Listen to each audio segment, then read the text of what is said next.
नमो तस्सा भगवतो अरहतो Swami Vivekanand Subharti University, one of the leading universities of North India. 250 acres campus, 220 plus professional and vocational programs, 20,000 plus students. Give wings to your career with Swami Vivekanand Subharti University. NH 58 Meerut, Delhi, NCR.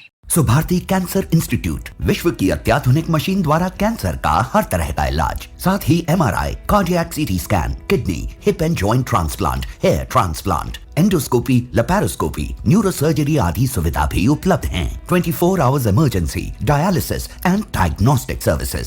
Subharti hospital, NH 58 Meerut.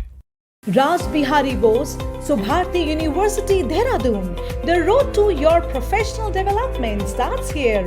Registration and admissions are open.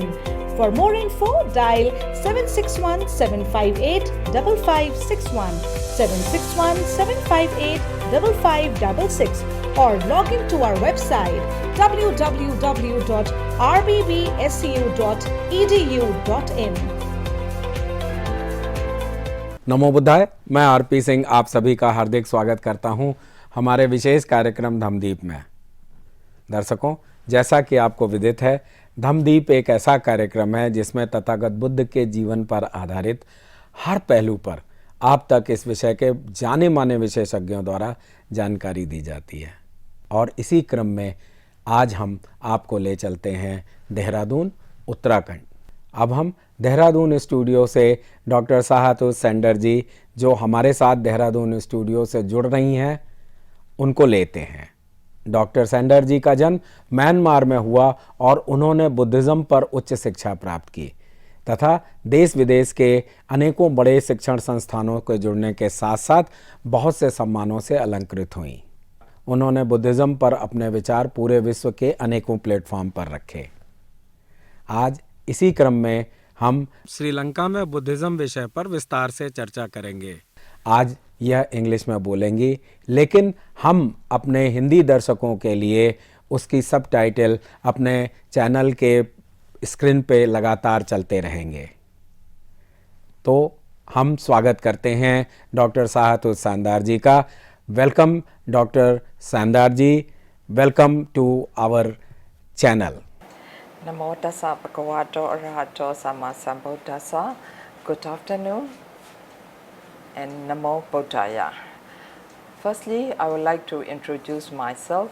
I am Professor Dr. Sato Sanda. I am also professor and advisor from Mahapajapati Gautami Subharti School of Buddhist Studies, Raj Bihari Bose Subharti University, Dehradun, India. So today my topics and my lecture is about Buddhism in Sri Lanka.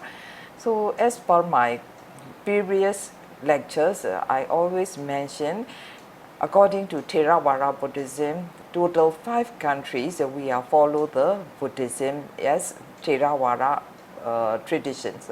So these 5 countries are Myanmar, Thailand, Sri Lanka, Cambodia and Laos.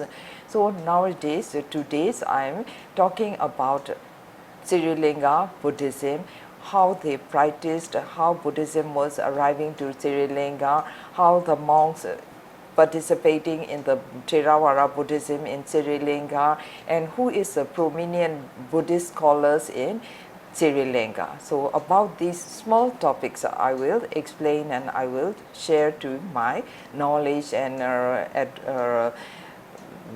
my education to all of you. Okay, so my topic is about Sri Lanka, about Buddhism in Sri Lanka and famous scholar. Buddhism in Sri Lanka, actually it is a primary of the Theravada school, but only 70% of Sri Lanka population, they follow to the Theravada Buddhist practice. About the history of Theravada Buddhism in Sri Lanka, according to the tradition, Sri Lanka chronicles, they mention especially in Dipawansa. That is mentioned as Buddhism was introduced into Sri Lanka during the 2nd century BCE. Before Christ's era, Buddhism was reaching to Sri Lanka by Venerable Mahendra, who is the son of King Emperor King Asoka. And because of that, during the King Asoka reign, Sri Lanka King Dewanapariya he accepted and he embraced for the Theravada Buddhism. Sri Lanka has the longest continuous histories of Buddhism of many Buddhist nations. Regarding with the Sangha, they have existed in the longly unbroken lineage of Sangha since introducing of the 2nd century. So another important event was happening in Sri Lanka according to Buddhist history, especially according to Theravada Buddhist history. That event was that notable event. That was the 4th Buddhist Council was held at Sri Lanka. So please let's see. In the 1st century AD, during the reign of King Votakamani, that the Buddhist monks assembled in Aloka Vihara in Sri Lanka, and then they convoked for the 4th Buddhist Council. The outcome of that 4th Buddhist Council was too much beneficial for the Buddhist society. What is that? So that outcome is the whole Tipitaka was written down on the palm leaves after the 4th Buddhist Council.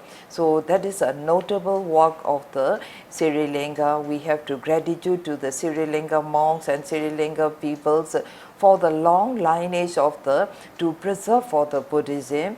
Because of that, nowadays we can study the real authentic Buddha's teachings. We can study on the wall. So after that, they after writing down the Pali scriptures on the palm leaves, they have done many of the copies of their Tipitaka, and then they brought to the other countries like Myanmar, Thailand, Sri Lanka, Cambodia, and Laos also. During King Asoka period also, the king he permitted to his son and daughters. Their names are Venerable Mahendra and Venerable Sanghamitra. Even that time, Venerable Mahendra is only 20 years old and Venerable Sanghamitra is only 18 years old.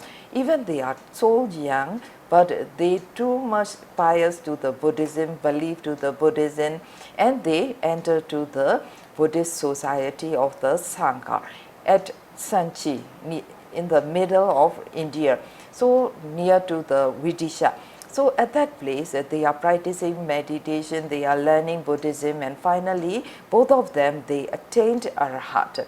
After that, their father, King Asoka, requested to them, after the 3rd Buddhist Council, he sent to his son and daughter to Sri Lanka. Because of that, 2 famous disciples and that 2 persons that is noted for their piety, attainments, and learning of the profound knowledge of the Dhamma. Sri Lanka is studying to embrace the Buddhism till up to now. For that, Dewanapariya, the king of Sri Lanka, had already expressed his friendship by sending ambassadors to the valuable gifts to the Indian King Emperor Asoka. So monks from Sri Lanka. So they are also important roles in Sri Lanka. They had an important role in spreading both Theravada and Mahayana throughout Southeast Asia. So 4th Buddhist Council in Sri Lanka I left one important thing. That one is Sri Lanka in 4th Buddhist Council in Sri Lanka. The place of 4th Buddhist Council was held in Tampapani in Sri Lanka. So Venerable Maharakita, he is the president of that 4th Buddhist Council, and then 500 monks or 500 bhikkhus, they are reciting the words of the Buddha by heart.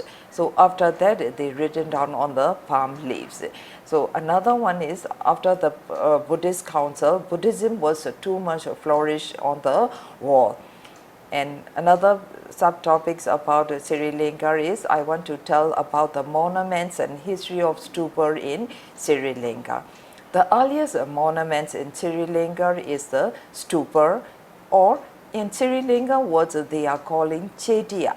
So it is too much venerated and important monumental structures built by the honored Lord Buddha and some famous venerables and notable monks and his disciples. During the time of Emperor King Asoka, he built numerous stupas were built on the ground of India, and these were entire relics of the Buddha which people venerated. So about the Buddhist literature in Sri Lanka. So about the Buddhist literature in Sri Lanka is Pali Chronicle. For example, Dipawensa, Mahawensa, Tupawensa and Sulawensa, as well as the large collections of the stone inscriptions that we found in Sri Lanka too. All of the records are written in Pali literature. So another one important things that we have to learn is a famous Buddhist revival of Sri Lanka. So according to the Buddhist history, sometimes Buddhism was not fixed in Sri Lanka history. Sometimes Buddhism was flourished, sometimes Buddhism was defamed, and sometimes Buddhism was disturbed by those others religions and other countries also. That's why the different type of revivalists were the revivalists are activity carried out by the group of scholars. Among these, the most famous one and the most beneficial one is Venerable Anagarika Dhammapala.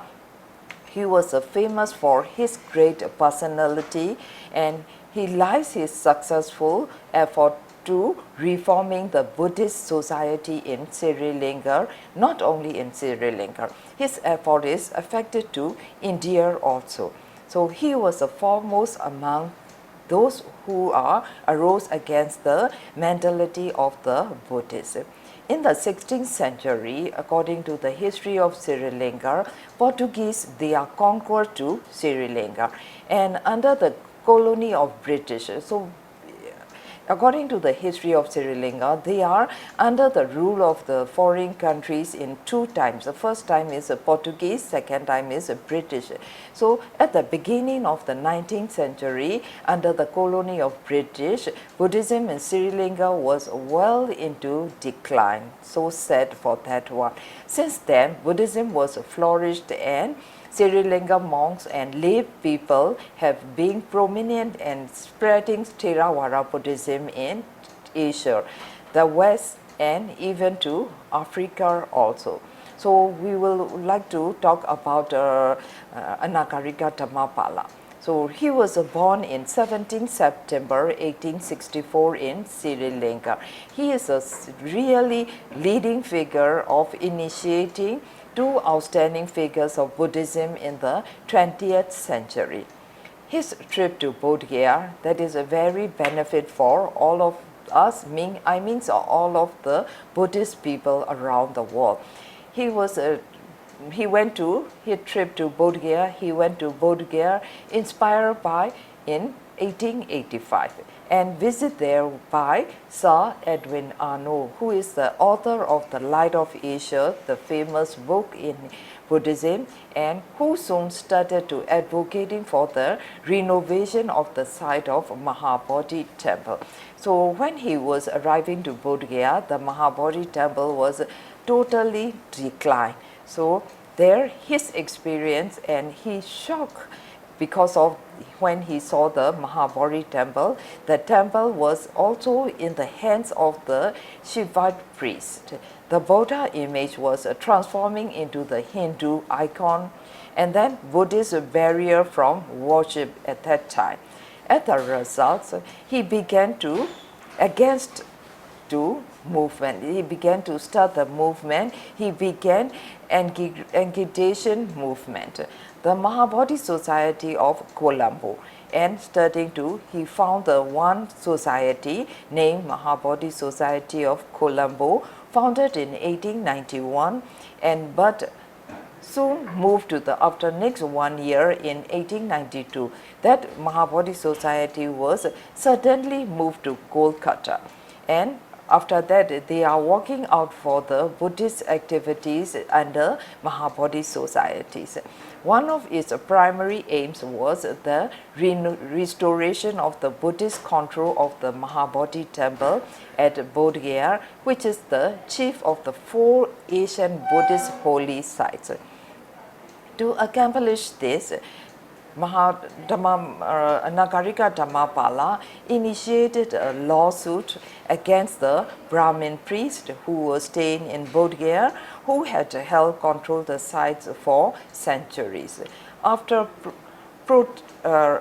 protracted struggle, he was successful with the partial restoration of the site to the management of the Mahabodhi Society in 1949 after the independence of India.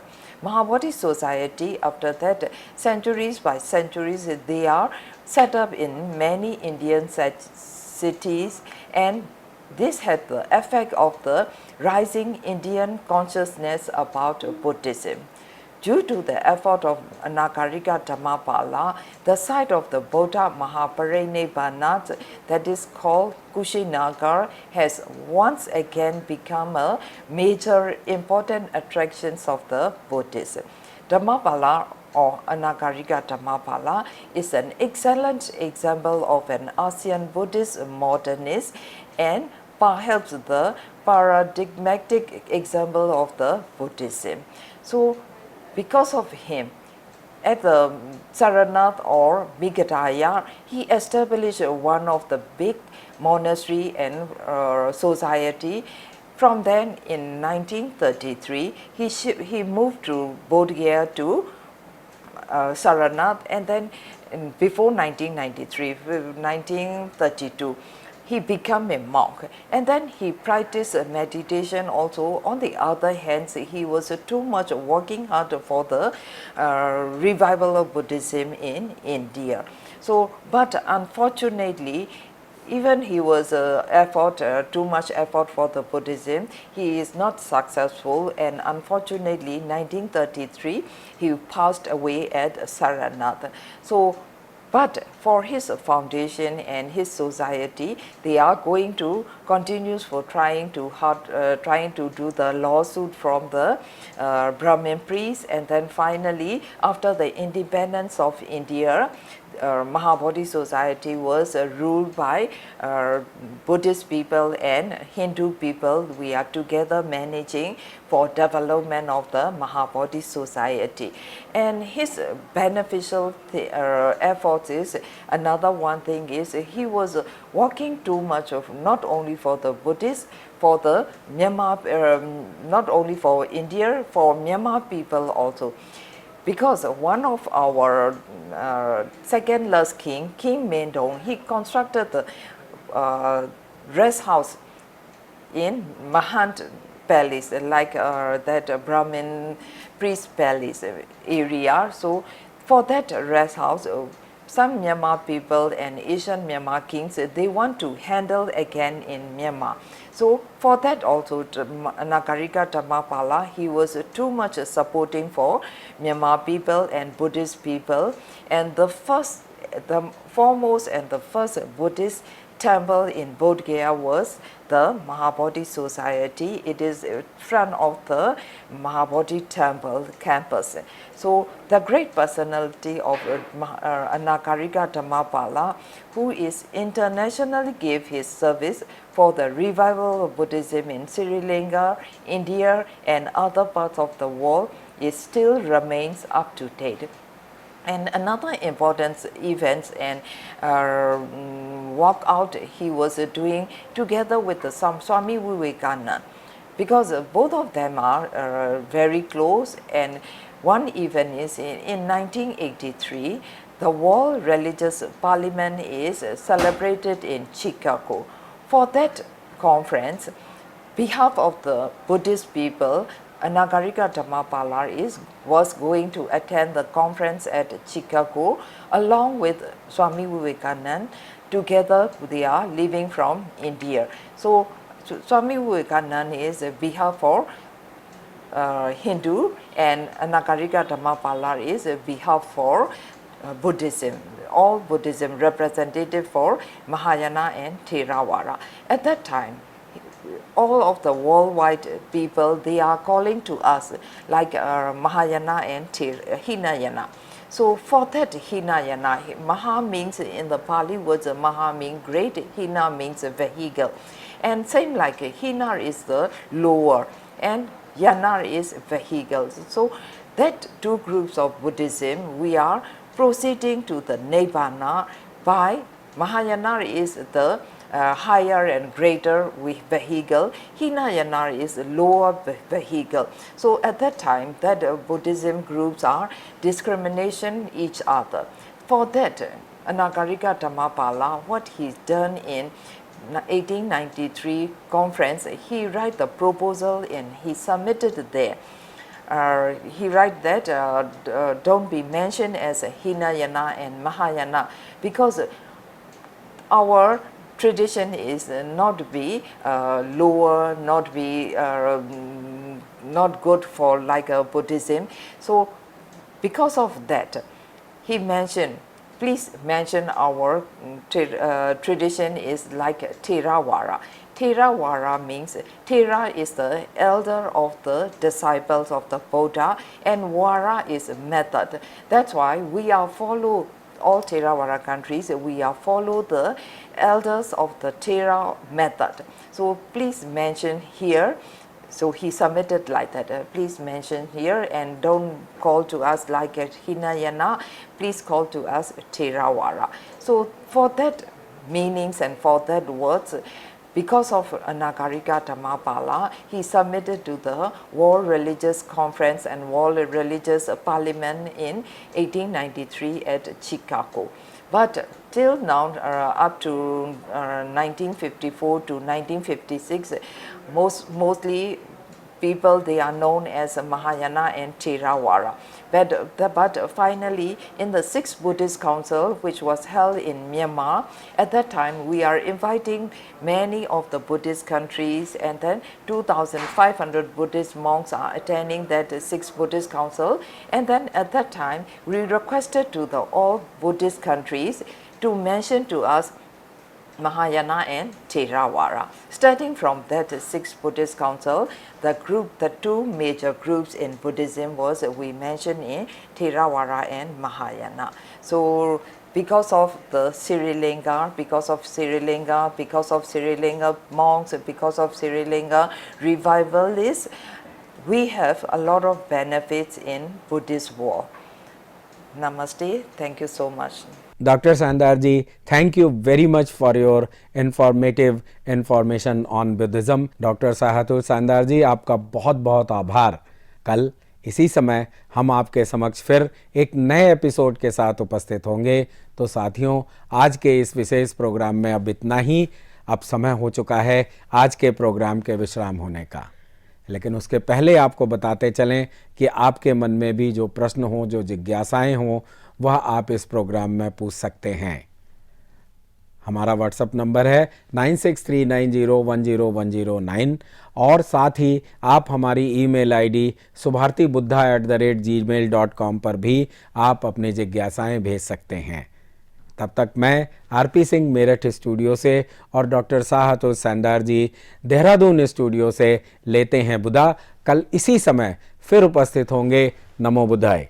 Subharti cancer institute, विश्व की अत्याधुनिक machine द्वारा cancer का हर तरह का इलाज, साथ ही MRI, cardiac CT scan, kidney, hip and joint transplant, hair transplant, endoscopy, laparoscopy, neurosurgery आदि सुविधा भी उपलब्ध हैं। 24 hours emergency, dialysis and diagnostic services.